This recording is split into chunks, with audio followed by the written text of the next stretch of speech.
ரொம்ப பிரமிப்பாக நடந்து கொண்டிருக்கிறது விழா. சந்தோஷமாக இருக்கிறது. ஆனால் என்னை பேச கூப்பிட்டது தான் எனக்கு, நான் எங்கே போனாலும் மனசில் என்ன இருக்குதோ அதை அப்படியே சொல்லிடுவேன். சில நேரத்தில் அது உண்மைகளை பேசும்போது கசப்பாக இருக்கும். இருந்தாலும் கசப்பான மருந்து தான் நல்ல வியாதிகளை போக்கும். அதனால் எனக்கே உண்டான சில இதில் பேசுகிறேன், யாரும் தப்பாக எடுத்துக்காதீங்க. கடந்த 10 ஆண்டுகளாகவே தயாரிப்பாளர் சங்கம் சரிவர நடைபெறவில்லை. சில உண்மைகளை நாம் ஒத்துக்கொண்டால்தான் அதை சரி பண்ண முடியும். அதற்காகத்தான் சொல்கிறேன் நான். ஏன்னா என்னுடைய வீக்னஸே உண்மைகளை பேசுறது. எல்லாரும் அதான் சொல்லுவாங்க. பட் நான் என்ன நினச்சிக்கிறதுன்னா, அதுதான் என்னுடைய ஸ்ட்ரென்த், அதுதான் என்னுடைய பலன். அதை என்னென்னமோ பண்ணிடணும்னு நாங்களும் என்னை போன்ற ஒரு சிலர்லாம் ட்ரை பண்ணோம். கோமணம் கட்டினவன் ஊரில் வேட்டி கட்டினவன் பைத்தியக்காரன்ற மாதிரி நான் தெரியாதனமாக வேட்டி கட்டிட்டு போயிட்டேன். எல்லாரும் வேட்டி கட்டி இருக்கிறீங்க, எனக்கு பயமாக இருக்குது. என் வேட்டியை தான் உருவலை, மற்றதெல்லாம் அப்படிப்பட்ட நிலைமையில் இன்று அவர் வெளியிட்ட அறிக்கையெல்லாம் பார்த்து ஒரு நல்ல ஆரம்பம் தமிழ் திரைப்பட உலகத்துக்கு கிடைத்திருக்கிறது. அதுலேயும் இளைஞர்கள் போட்டின்றது எல்லாத்துலேயும் உண்டு. ரேஸ், நான் இன்னைக்கு சொன்னேன், ரேஸில் இருக்கிறீங்கப்பா, நானும் அந்த ரேஸில் இருக்கிறேன். ரேஸ் முடிஞ்ச உடனே ஒன்று எங்கள் பின்னாடி நீங்கள் இருங்க, இல்லைன்னா உங்கள் பின்னாடி நாங்கள் இருக்கிறோன்னு சொன்னேன் அன்னைக்கே. அதே மாதிரி தான். ஆனால் அதே நேரத்தில் இப்போ ரொம்ப ஒரு உற்சாகத்தில் உட்கார்ந்துருக்கிறீங்க. நான் வயதில் மூத்தவன், பெரும்பாலும் என்னுடைய பிள்ளைக்கு சமமானவர்கள் தான் இங்கே இருக்கிறீங்கன்னு நினைக்கிறேன். நீங்கள் என்று உங்கள் தலையிலே, விஷால் அவர்கள் தலையிலே வைத்திருப்பது தலைவர் என்ற கிரீடம், அது கிரீடம் அல்ல, இயேசு கிறிஸ்துவின் தலையிலே வைக்கப்பட்ட முள் கிரீடம் என்பதை தயவு செய்து அவர் மனதிலே வைத்துக் கொள்ள வேண்டும். சாதாரண கிரீடம் அல்ல, முள் கிரீடம். அவர்கள் இனிமேல் படுக்க போவது முள் படுக்கை. எப்படி திரும்பி படுத்தாலும் குத்தும். ஏன்னா நல்லதை மட்டும் பேசிட்டு போறது ஏன்னா எங்க சங்கத்தில் இது ஒரு கெட்ட பழக்கம். யாரும் நல்லா இருந்துடக்கூடாது, யாரும் தப்பா எடுத்துக்காதீங்க, யாரும் நல்ல பேர் வாங்கிடக்கூடாது. ஏன்னா அவங்களே நிரந்தரமா தலைவர் ஆயிடுவாங்க. அதனால என்னமோ ஒன்று பண்ணிக்கிட்டே இருப்பாங்க. அதையெல்லாம் நீங்க சமாளிக்கணும். இங்கே தான் இருக்குது உங்களுடைய சக்தி. சாதாரண விஷயம் அல்ல. நீங்கள் சாதிக்க போவதெல்லாம் நிறைய இருக்குது உங்கள்கிட்ட. நாங்கள் எதிர்பார்த்துருக்கிறது. இனிமே நீங்க நாங்கன்னு பேச முடியாது. நாம சாதிக்க வேண்டியது நிறைய இருக்குது. உங்களுக்கு நாங்கள் தோள் கொடுப்போம், எங்க தலைவர் சொன்ன மாதிரி. ஆகவே நன்றி. வெற்றி பெற்ற உங்களுக்கு என்னுடைய பாராட்டுக்கள். உங்களை வெற்றி பெற செய்தவர்களுக்கும் நீங்கள் பாராட்டு தெரிவித்தீர்கள். அது ரொம்ப சந்தோஷமான விஷயம்.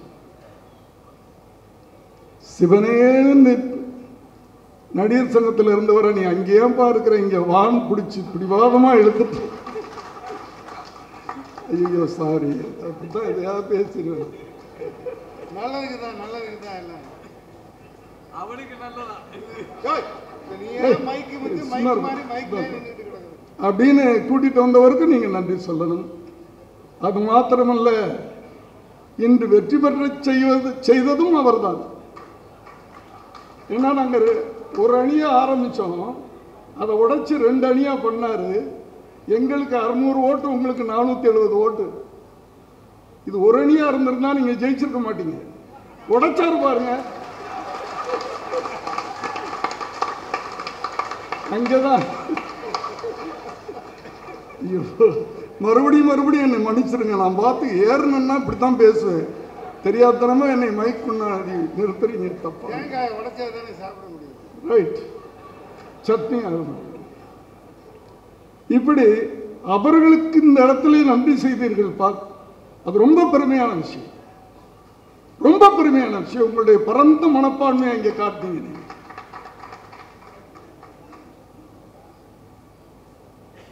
ஆகவே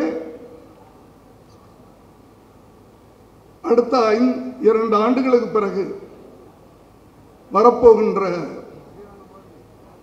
அந்த எலெக்ஷன்ல இந்த நீதி அரசர்களே இருக்கக்கூடாதுன்னு நினைக்கிறேன். அப்படி நீங்க மாத்திரணும், அப்படி நம்ம மாத்திரணும். எதுக்கு அந்த நீதி அரசர் நல்லாதான் பண்ணாரு, அதெல்லாம் அவர் மேல குறை சொல்ல டீசென்டான ரொம்ப கடுமையான சட்டங்களை எல்லாம் போட்டு காருக்குள்ள போகக்கூடாது, டிரைவர் போகக்கூடாது. ஏன் 8 கோடி கார்ல போறோம், அந்த காருடைய இதை தெரிஞ்சுக்கிறதுக்கே டிரைவருக்கு 1 மாசம் ஆகுது. நீ இறங்கு, நான் டிரைவர் தர்றேன்னு சொல்லி இந்த கேவலம்லாம் நமக்கு தேவையா?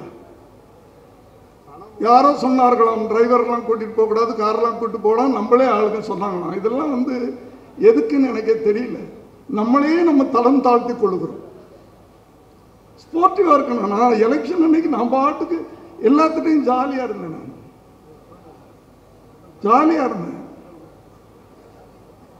ஒரு விஷால் அவர்களுக்கு தெரிந்த உண்மை ஒண்ணு, என்னுடைய சொந்தக்காரர்களுடைய ஓட்டு ஒரு ஓட்டுல கூட ஜெயிக்கலாம், ஆனால் அந்த ஓட்டு அவர்களுக்கு தான் போட வேண்டும் என்று நான் சொன்னேன். அது அவருக்கு தெரியும். ஏனால் அவருடைய ஃபேமிலி ஃப்ரெண்ட், எனக்கு சொந்தமாக இருந்தாலும் அவருடைய நண்பர்கள். நீ நண்பர்களுக்கு போடு, சொந்தக்காரன் கூட உன்னை கைவிட்டுருவான், நண்பர்கள் கைவிட மாட்டான், அவங்களுக்கு போடு. இப்படித்தான் ஸ்போர்ட்டிவா எடுத்துக்கிட்டோம்னா சந்தோஷமா இருக்கணும். ஐயா இப்ப சொன்னதையெல்லாம் நீங்க மனசுல வச்சுங்க. நான் ஏதாவது தப்பா பேசணும்னா, இந்த கம்ப்யூட்டர் இருக்கு பாருங்க, அதை எல்லாத்தையும் லோட் பண்ணோம்னா கரெக்ட் ஆகிடும், இல்லைன்னா ஹேங் ஆகிடும். நம்ம பிரெயின் அப்படித்தான், எல்லாத்தையும் போட்டோம்னா கரெக்ட் ஆகிடுவோம், பைத்தியம் முடிச்சிடும். இது கரெக்ட் ஆகிடுச்சுன்னா க்யூரே பண்ண முடியாது. அதனால நல்ல விஷயங்களை மாத்திரம் இங்கே ஸ்டோர் பண்ணுவோம், தவறான விஷயங்களை இன்று எரேஸ் பண்ணுவோம். நம்ம எல்லாம் ஒன்றாக இருந்து, ஐயா உங்க சின்ன பிள்ளைங்க தான், உங்களை நான் இப்ப கையெடுத்து கும்பிடுறேன். இந்த தயாரிப்பாளர்கள் என்னென்னமோ அதெல்லாம் இங்கே சொல்ல வேணாம். என்னை ஒரு நாளைக்கு நீங்கள் சங்கத்துக்கு கூப்பிட்டீங்கன்னா நான் பேசுகிறேன். நான் இங்கே சில விஷயங்கள்லாம் பேசுனா நல்லா இருக்காது. பணம் நீங்கள் என்னங்க பணம் 100 கோடி 200 கோடிலாம் வர்றதுக்கு வழி இருக்குதுங்க. அதெல்லாம் நம்ம பேசுவோம், வாய்ப்பு கொடுத்தா. அதனால இந்த நல்ல நாளில் இந்த வாய்ப்பு கொடுத்த எனக்கு நன்றி சொல்லி, அடுத்த எலெக்ஷன்ல நான் சொல்ல வந்தது, நீதியரசர் மட்டும் இருக்கணும் இல்ல, போட்டியே இருக்கக்கூடாதுன்னு நினைக்கிறேன். இவங்க நல்லது பண்ணியிருக்காங்கப்பா, நம்ம எதுக்கு போய் போட்டி போட்டுக்கிட்டு, அவங்களே இருக்கட்டும், இன்னும் 2 வருஷம் இருந்தா இன்னும் நல்லது பண்ணுவாங்கல்ல. அப்படின்ற ஒரு எண்ணத்தை நாம் உருவாக்குவோம் என்று சொல்லி விடைபெறுகிறேன். நன்றி, வணக்கம். விழாவிற்கும் இந்த நிர்வாகத்திற்கும் வாழ்த்து சொல்ல வந்திருக்கும் அனைத்து நெஞ்சங்களுக்கும் என் இதயத்தில் குளித்து வந்த அந்த ஈர வணக்கத்தினை தெரிவித்து, இந்த அற்புதமான ஒவ்வொரு ஸ்டேட்டஸ் கோக்கா என்ன சொல்ல போறாரு, அவருடைய தீர்மானங்கள் இந்த நிர்வாகம் வந்த உடனே புதுசா எடுத்தோன்னு அடிக்குமா அதிரடியா அடிச்சிட்டாங்க, சூப்பர்னு சொல்லி கத்த அளவுக்கு எடுத்திருக்காங்க. பயிருக்காக உயிரையும் உதிரத்தையும் உதிர்த்து அதற்காகவே அதற்குடைய விவசாயியை மனசுல வச்சு இந்த சோத்துக்காக என்ன பண்றோன்றத அந்த விவசாயியை காப்பாற்றணும்ன்ற எண்ணம் இந்த நிர்வாகம். இது எல்லாரும் தைரியமா சொல்லலாம். முதல்ல தன்னலம் இல்லாமல் இந்த பொது நோக்காக கூட நமது சங்கம் அனைவருக்கும் நம்ம பொது நோக்கா நம்ம விவசாயிக்காக பாடுபடுவோம் முதல்ல ஒரு தீர்மானத்தை கொண்டு வந்த இந்த நிர்வாகத்திற்கு உங்கள் பாதங்களை தொட்டு என் வாழ்த்துக்களை தெரிவித்துக் கொள்கிறேன். அற்புதமான செயல். அதுக்கப்புறம் ஒவ்வொன்றா தொடறாங்க. நானும் கொஞ்சம் சூப்பராக சொன்னேன். அதுக்கப்புறம் தொட எங்கேயோ போயிட்டு இருக்காரு. அவர் அப்படிதான் சார் டார்ச்சர் பண்ணிட்டு வர இந்த நிர்வாகத்தை. விஷால் அவர்கள் ஒரு நிமிஷம் தூங்க விட மாட்டார். ஒரு உழைப்பாளி, கடுமையான உழைப்பாளி. அந்த உழைப்பால தான் அவர் முன்னாடி அவருக்கும் தெரியும் இங்க வந்துட்டார் அங்க வந்துட்டார் எங்க வந்துட்டார். அவர் வேலையெல்லாம் விட்டு தானே வராரு. யோசிச்சு பாருங்களா, ஏன் வராரு? என்னவோ பண்ணணும் பண்ணி காட்டண்டா அப்படின்னு சொல்றார். பண்றாரா பாப்போம், இல்ல கேட்போம், அவ்வளவுதானே. பண்ணி காட்டுவார் என்ற நம்பிக்கை நமக்கு எல்லாருக்கும் இருக்கு. அது எனக்கு நிரம்ப இருக்கு. Because I have license to thrill. Thank you. This video is sponsored by Bond Genius Notebooks.